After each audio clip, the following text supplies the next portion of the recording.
know why I feel this way. It's because of the server I love to play. Bring adventure for me every day. Play on the server the TimeShot way. Hello, people. It's Poet, and I am back on TimeShot. Now, today is our semi-weekly. What? It's not semi-weekly. It's infrequent comment jam. That's actually a pretty good name. Comment jam. It's our comment jam. This is my jam. Anyway, today's the topic spouting thing where we go through the most recent videos on TimeShot, read through the comments, pick some of the greatest ones and or the ones that make me want to reply in some way and go through it. You know what? I've never done this Halloween pumpkin head thing. I've never done it. Like, apparently we're able to do it like once per week or something. Like, what does it say? Yeah, 1 turn per week. And I've never done it. Does that mean that I can do it like 4 or 5 times now? Let's see. Let's see what it's going to be. Oh. Oh.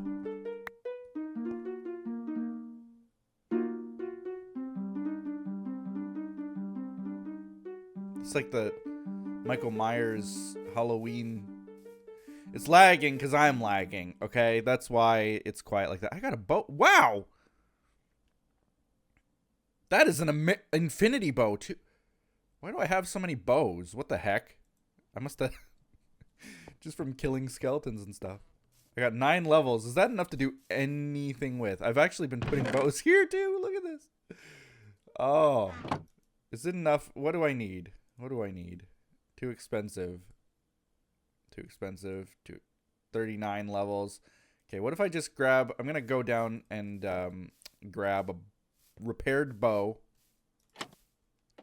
from the Skele farm and see if I can combine them. Now, we've got a lot of topics to go through today, so I think that we should just kind of jump in and do them. I want to also work on that little steam room, sauna, whatever we want to call it, at the base. So let's jump into the comments, shall we? The first one being from Benjamin Sabato. What? Are there no normal bows? What? Really? Really? Oh, here they are.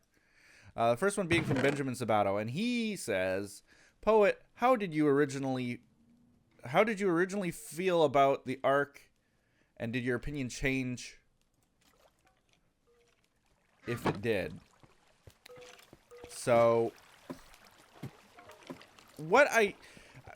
my opinion on Ark has changed a lot. When I first heard about Ark, you see, I try not to be that kind of guy. I mean, I've always loved dinosaurs. I mean, that's not the Skele farm? What? Anyway, I've always loved dinosaurs. Loved. It's been a passion of mine since I was 3 or 4 years old. And I know a lot of people can say the same. What I think Ark did, and you could consider it good or bad, is it brought a bunch of people who, 33 levels, okay. A lot of people who don't necessarily like dinosaurs. It allowed them to sort of embrace dinosaurs in some way. But my opinion of that was, I loaded up Ark and I thought, oh, this is going to be awesome. This is the kind of game that I personally have been waiting for so long, which I imagine is kind of the same feeling that people got when they originally started playing like No Man's Sky. They thought like, okay, this is the space exploration game that I've been waiting for so long. Well, Ark was that game for me. So I was pretty passionate about it. I the first experience in it, getting to spawn on a beach, look around, see a parasaur walking down the coast, that feeling to me, I'll never be able to have that same kind of feeling again. At least not with Ark, I don't think. it was just like awe-inspiring. You know, because ever since I was a little kid, keep in mind that like when I was 3, 4 years old, video games by and large weren't very good, and they weren't very popular, and I certainly didn't play them. TV was very limited. Graphics like almost didn't exist. My imagination was all that I had for dinosaurs. So it was always a dream of mine to be able to see that, experience that, get to see them up close and personal. I just love that idea. But I mean, Ark did come through in that sense. It did. But on the same note, like as I started playing it, I realized how inaccurate the dinosaurs were, how limited the game actually was, and I realized by and large that it was a big cash grab, that, you know, the developers, they didn't care about any of the bugs that the game had, that they justified all of the faults by saying, well, it's early access. And then they would spend 99% of their development time on features that just enhance the gameplay, not the gameplay, that's not the right word. Features that enhance sort of the image of the game. Might be the best way to put it. Like new dinosaurs and new build types, items and stuff like that. Like that kind of stuff doesn't fix anything and doesn't make anything. Ooh, whoa, we're lagging a lot. But anyway, that's sort of when I realized that they were acting like that about this game that I had essentially dreamed of my entire life. I was a little disappointed, I'm not gonna lie. And then like I said, the realism factor was tough for me to come to grips with. If you play Ark and say like, wow, this is what dinosaurs are really like, then you're not a fan of dinosaurs whatsoever. Like, not at all. But I think that I've learned over time, especially with Scorched Earth. Like, now that I'm playing Scorched Earth, I do enjoy the fantasy realm of Ark. Like, when you kind of come to grips with, like, listen, these are not dinosaurs. These are just, like, these are aliens that happen to look like dinosaurs. And, oh, there's dragons here and rock golems. And, you know what, I'm not surprised that... I'm surprised they don't have things like mages and ghosts and trolls and orcs and, you know, like, I'm surprised, honestly. I'm still bracing myself, waiting, like, are they gonna add cannibals? Or, like, you know, how all those other similar survival games do. Tribe people that attack you in the night. Yeah, I don't know. I just embrace the mythological features of Ark now more than expecting anything to come from the realism factor. And I think that if everybody starts to do that, that the game itself becomes a lot more enjoyable for what it is. But I'm still disappointed that it's not the realistic dinosaur sim that I wanted it to be. But there's other games coming out all the time. There will be in the future games like Saurian, where, you know, if it comes through with what it promises to do, might actually be a decent game. But that's my opinion of Ark has changed, and it will continue to change. I think that if I had let my opinion stay the same, I would have definitely stopped playing it. Next topic, because let's move on. We have a lot, and I've already stayed on that one for so long. But thanks for that question.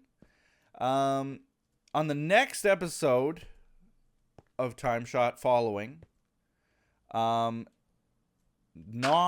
or Nobes. I guess it's Nobes. Nobes 16. What some Americans don't realize is that that in their election there's only 2 parties, while in Canada there's at least 20, with obscure ones like the Tea Party, the Rhino Party, and 4 main parties: the Conservative, Liberal, New Democrat, and the Green Party. Well, yeah, I guess the reason that most Americans don't realize that is because that's not true. They do have other parties, and in fact, right now there are actually, I think, 4 front runners for the candidacy of president. Like, I know that Donald Trump and Hillary Clinton are obviously the 2 in the public eye the most. But there actually are a couple others I know one's Jill Stein, and I don't remember even what the other guy's name is.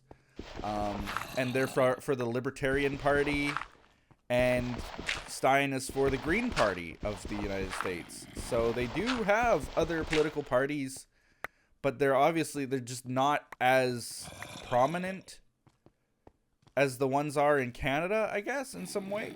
Like in Canada, yeah, you're absolutely right that, like, you know, Green Party is up and coming. NDP is also very powerful. In fact, they were the official opposition, as they call it in Canada. Whereas in the United States, it's sort of, yeah, the 2 big ones, and then, oh god, yeah, I'm gonna go and sleep in a bed to get rid of the mobs, because if they're gonna be lagging like that, we cannot take them down. But anyway, yeah, there are 4, really only 3, if you think about it. Bloc Québécois, you also could have mentioned. There are lots of political parties in Canada that take a lot of power, as opposed to the United States, where it's really one of 2 parties control a state. In Canada, yeah, you can have, like, the Bloc Québécois might control Quebec, and the NDP might control Alberta, and the Liberals might control Newfoundland, and the Conservatives might control Ontario. Like, it's very, very split that way. And that's good and bad. Mostly bad, in fact. I do get the benefits of it, but I think the benefits are outweighed by the negatives, because, you know, when you've got 2 different parties and they're both liberal, then you're splitting the vote. And if neither of those liberal parties gets in because you've split the vote, and the one strong conservative party gets in because there's only one really strong conservative party, that's a problem, you know. I think that a lot of the parties could be joined together at this rate. It's happened in the past. So I don't know. We actually had more parties, if you remember, maybe 10 years ago, and they actually merged together. But either way, no, that to answer the question or to make a comment on that, no, that is not true. The United States does have more parties, but people just don't vote them in, you know. Next topic, and it's a long one, from Vanilla Donut, is, I gotta stop and read this because it's huge, and it's actually like multiple comments in one, really. In fact, is how I think that it's layered. He says, in Canada, people kind of do vote for the leader of the party, but you need to be a member. To be a member, you need to pay a fee. Yeah, that is true. I did say, like, we don't even vote for who the leader is. But that is absolutely right. That there are people who are members of the party, quote unquote, that's what they're called. And to be a member, you pay a fee, and sometimes the fee is as low as like $1, I think, and it depends on the party, and it depends on the place. Yeah, like I think that to be a member, I can't, you know what, I was gonna quote some numbers, but you know, I just can't because I don't know the numbers. But like I'll just say that like in some places the fee for one party is as low as like $1, okay? And then in other places the fee is as high as $50, right? And the fee lasts you a year or something. Like I don't know. You're basically buying people's I don't know. I get it. I could rant about it though. I mean, I don't like that system at all. You're basically paying people to have you in power. That's like, how is that not some kind of a weird, like, I don't even know what to call it. It's not a dictatorship, but like, what is it when people pay you to be in power, or you get people to pay you to be in power? Well, I'm not doing this without being paid. Like I said, some places it's as low as $1. In fact, I think it's even free to be a member to certain parties in certain places. I think. I don't really know. I said I wasn't going to quote stats, and I did. But no, honestly, I don't like that system. So I still feel like we as a people in general don't get a say in who becomes the party leader, and I don't want to have to pay anybody in order to choose that, you know. That's I strongly believe that. Like I don't want to have to pay anybody to have an opinion. That sucks. That really just sucks. There's no other way to say it. Next point was, not just politicians now need experience, but also almost anything. Huh? Either you need a requirement or a certain number of years of experience to get that job or what you want. It's hard for teens to get a job because they don't have experience. I don't think we should be doing this whatsoever. Obviously, it comes down to money. I don't understand. I don't get what context that whole comment was in. I apologize, but I don't remember. If I said something about that, I don't remember. About experience being almost everything. See, I feel strongly for that though. Like, I feel like if I had 3 years, okay, here's a good example about experience being everything. I pride myself on my experience. And you can even, how can I say this properly? I don't want to go on to a huge topic about experience and the weight of education and stuff, because I do believe that education is important. Absolutely. But if someone has 30 years of experience doing, say, like technical research, and they don't get a job because some person has a really high priced degree in that same field, that's not right either, you know. I pride myself on my experiences, and you know, I didn't learn a lot from my university choices. I was educated in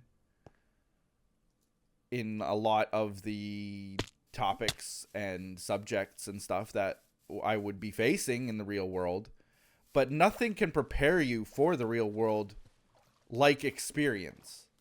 You can learn how to drive a car on paper, but the second you get behind the wheel, you'll realize that, you know, the right amount of pressure to put on the gas pedal or the brake, the right amount of torque to put on the steering wheel to turn it.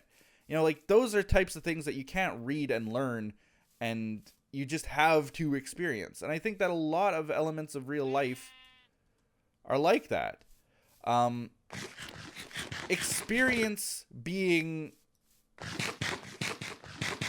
school is not something I agree with.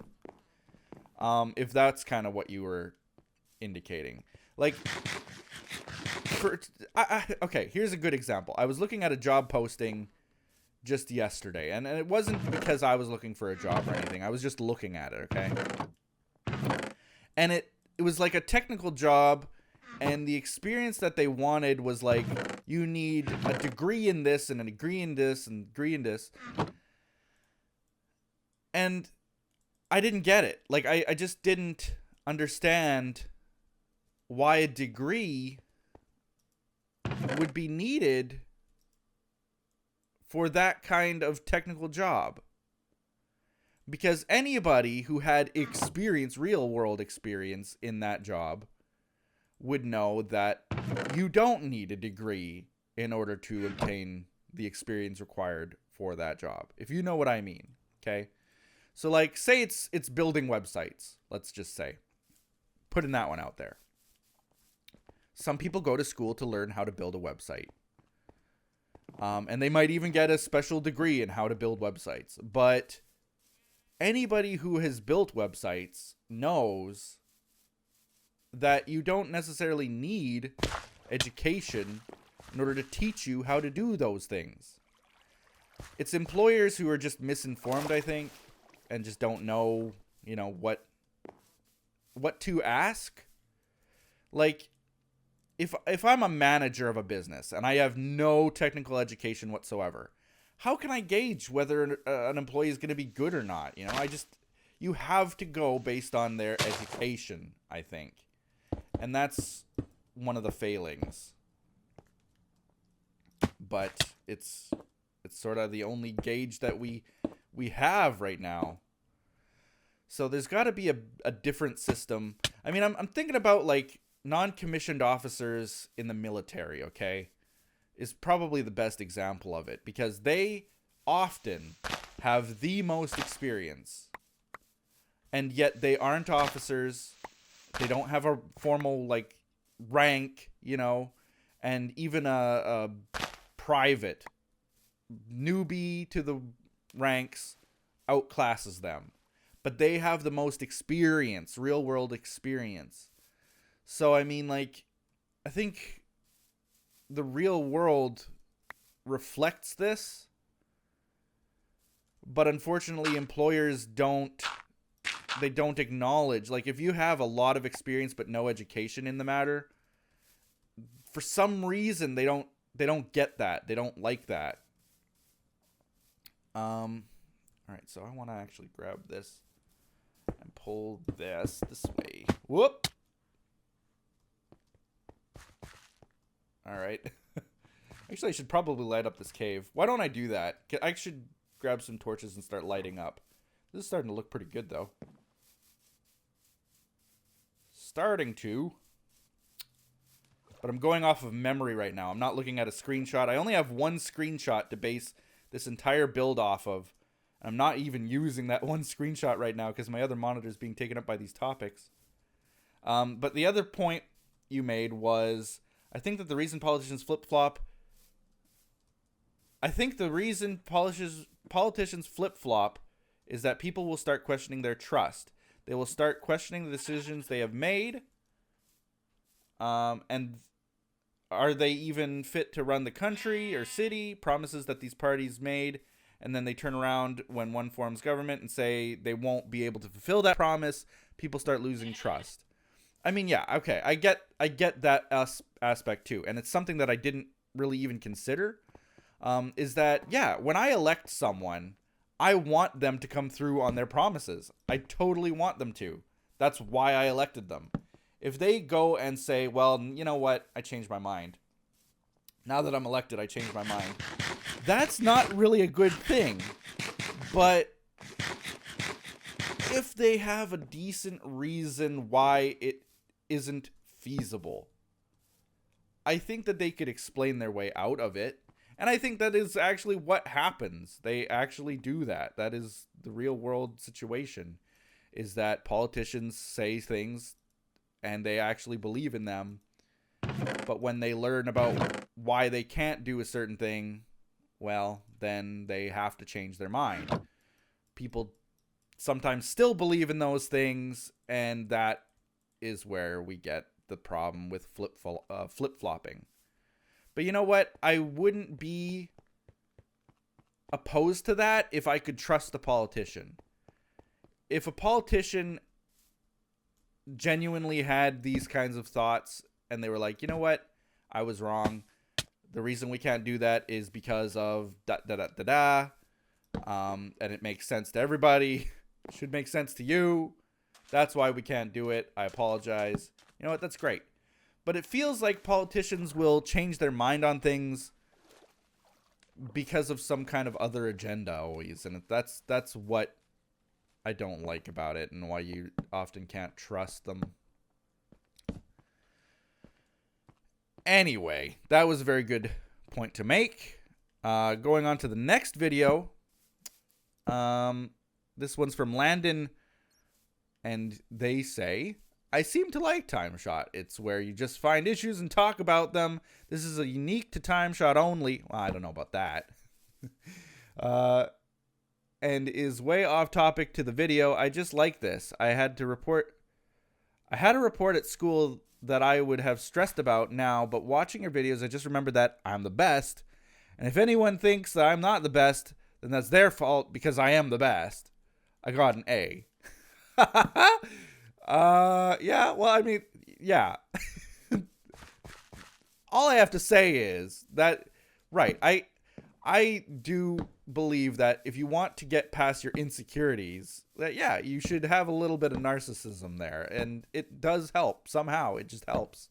Loving yourself can really impact the way that you look at yourself, you know?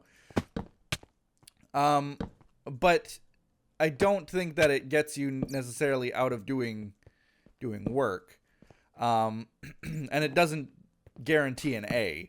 You know, if I went for a job interview, this might be bad because I'm lagging so bad. I went for a job interview. Well, actually, I've only had maybe one, maybe two bad job interviews. I can't even think of a second one. Maybe only one bad interview. Because I tend to go into interviews owning it. Like, I go in with the assumption that I already have the job type of thing. And I've always wanted that sort of confidence, you know. I feel like if I go in and I already have the job, then there's nothing to fear type of thing. I just have to convince them why I already have the job. And if you think of it that way, it gets a little bit easier to convince others. But schoolwork is a little bit different because you actually have to basically repeat what you've learned. And confidence is not something that you can necessarily learn. Oh, God.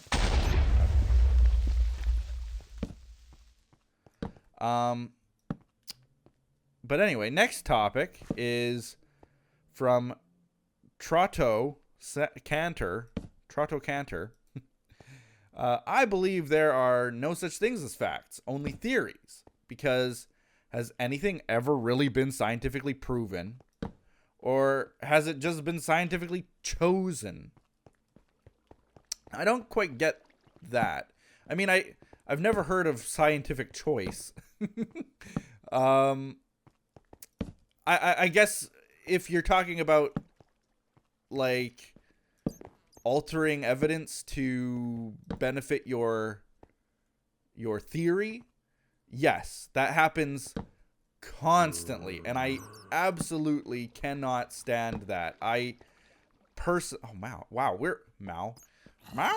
We are already out of torches. I gotta get back up, get more torches, or I can make a few more, but not enough more. Yeah, not enough more. Well, maybe. Hold on, we can do it. I've watched. I love National Geographic, Discovery, History. Like, I love all of those kinds of channels on TV. I watch them like crazy, you know, because I love learning. I love learning even At my age, I love the thought of expanding my knowledge on things. And what bugs me the most is watching some people. They have degrees, PhDs. They are the masters of their fields, and they will be trying their hardest to prove something. And when they can't prove it, they don't give up. And that's maybe something that's a good thing, that they're not giving up on the fact that they can't prove something's true. But it's like, okay, so you've seen evidence that means that really makes it apparent that this thing isn't true. Why do you still want to fight to see if it is true? And therein is true scientific process. No scientist, none, will ever say the words proof, proven, or to prove something. There's no such thing as a scientific proof. Because true science is like, if you can test something, and that test becomes true, okay? So like, I don't know, what's a good example even of science? I don't know. 1 + 1 = 2. Okay, like let's just use that. Mathematics is a science. So let's say that that's something that you know to be true. Is it scientifically proven that 1 + 1 = 2? Well, you can't quite say that, and the weird reason why is because, you know, yes, that might be true. 1 time, 1,000 times, 10,000 times, 1,000,000 times, 100 billion times, it could be true. But if there's even the chance, a small remote chance that, you know what, this test failed, well then it's not a proof. You can't prove that. That's probably the worst example I could give in mathematics, because mathematics is sort of its own thing. But like, if you say that that water boils at X temperature, you can't really say that that's a proof either, because maybe you'll find an environment somewhere else in the universe where that isn't true, or, you know, like, there's always learning. And so that's why I say, like, no scientist would ever say that they've proven something, because there's always the possibility that it may get disproven. And I think they fully accept that. That's what science is about, is proving something to be true to the best of your abilities. But that's not to say that we can't say with some great certainty, ooh boy.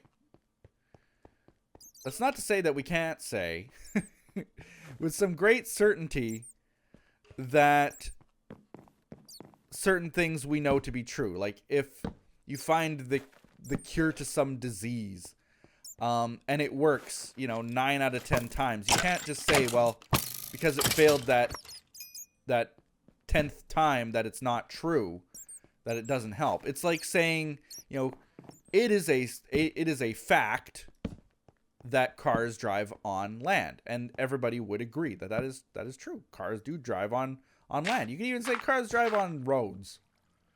Well, if you drive your car on water, or you drive your car on, some field, it doesn't mean that cars don't drive on land and that's not a fact anymore. Like, just because something can't be proven doesn't mean it doesn't have some kind of factual basis to it. So I think you're sort of right and wrong. Like, I do also agree that there's no such thing as like proving something to be true, because if there's enough evidence to prove it the other way, then that's you're not proving anything. But I still think that if there's enough bias towards one side, that we can all agree that it's, I don't know, what's right. Oh man, I am really in trouble because I am lagging so bad. I gotta get out. Oh man, I am poisoned for life. Get me out. Where's the way out? There's the way out.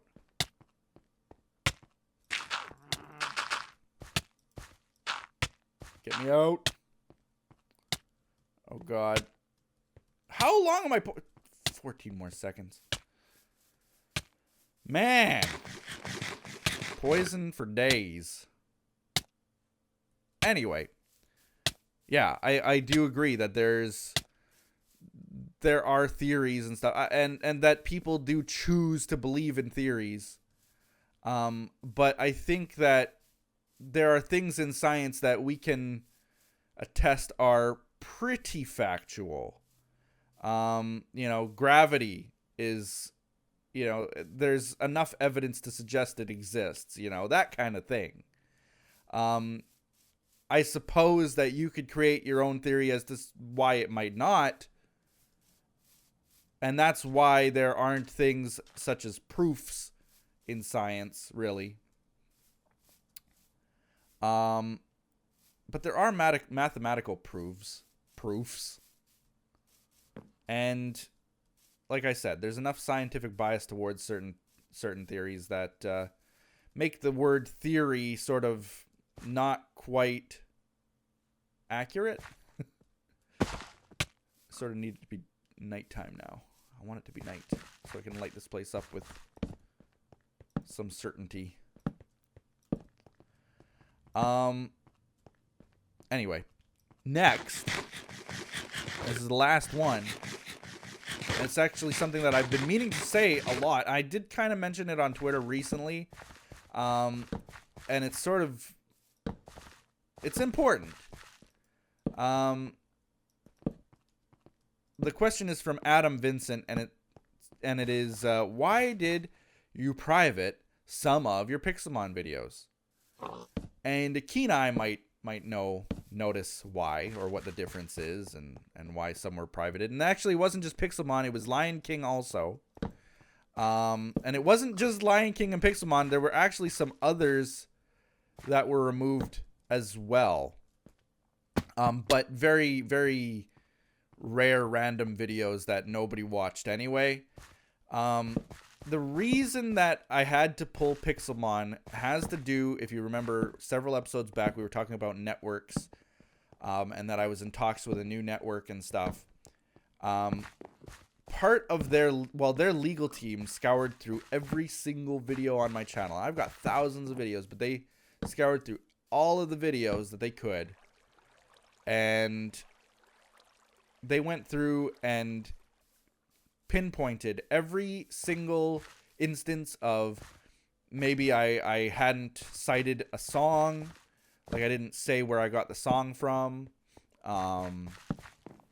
If I had used a certain trademark without permission, things like that. They went through and they pinpointed every single one of them, and they said, if you want this special level of partnership, you need to take care of these things, because we don't want to get sued because of your actions.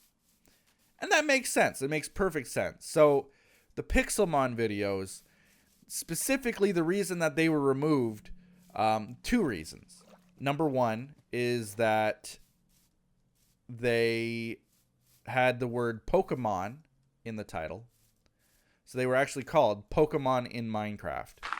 Well, Disney or Game Freak or maybe Nintendo, someone like that, they own the copyright to, or the trademark, I should say, to the Pokemon name. And I can't just sell something as being, because I make money off of YouTube. I can't sell that and say, well, this is a Pokemon product, and it's not. So that's a trademark issue. I had to remove all of those videos. What I'm going to do is rename them to Pixelmon, and then they should be back up. It's just a matter of me doing the work. some videos cannot come back. Like season 2 of Pixelmon, of Pokemon in Minecraft, season 2, I used a edited version of the Game Boy intro for Pokemon. Apparently, I can't do that. I didn't think there would be any problem with that because it's a video game and I'm using it for sort of a fair use purpose in that it's bringing attention to the Pokemon element, even though there aren't Pokemon elements necessarily in the game. It was sort of a fair use education type of thing I could probably swing, but no, I couldn't swing that, so I had to pull those videos. The only way I'd bring those back, unfortunately, is if I somehow like edited out the intros, which would take a insane amount of time. I don't know if I have that kind of time. I'll think about it.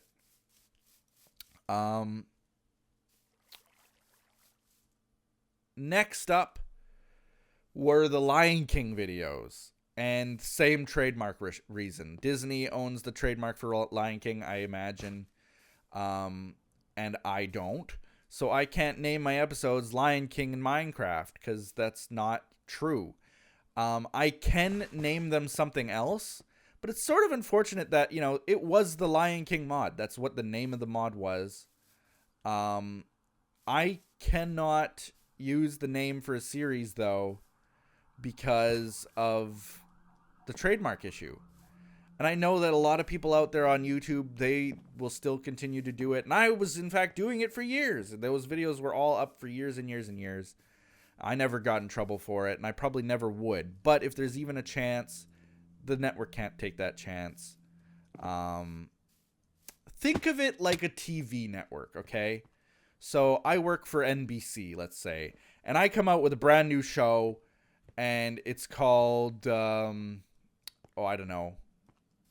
Let's just say The Little Mermaid. Poet Meets The Little Mermaid. Well, I can't just say that because someone owns the Little Mermaid name already, you know. If it can't appear on TV, it can't appear on my channel. Think of it that way.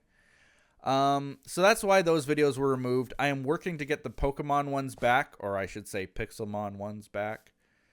And the Lion King ones, I've been asking for suggestions as to how to name it. People like Vaughn, who used to be on Red Cubed, actually sent me a thing on Twitter saying, how about LKM, the Lion King mod, LKM. That's a pretty good suggestion. Others have been a lot more humorous, like, you know, the Big Cat Monarchy mod or something like that. I'm just bouncing now. Hope you guys don't mind. I'm just looking down at that. I got to finish it. I got to build the rest of the building. And then these things are actually supposed to be ovular shaped and a lot higher. And then the glass in the middle. It'll look good. Anyway.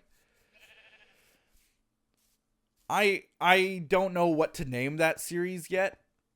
And I don't know that even if I do rename it, like, does the title that I had at the beginning, the intro, still... I don't know. I'll have to think about it. But either way, having privated those videos, I lost about 5 million views on the stats pages.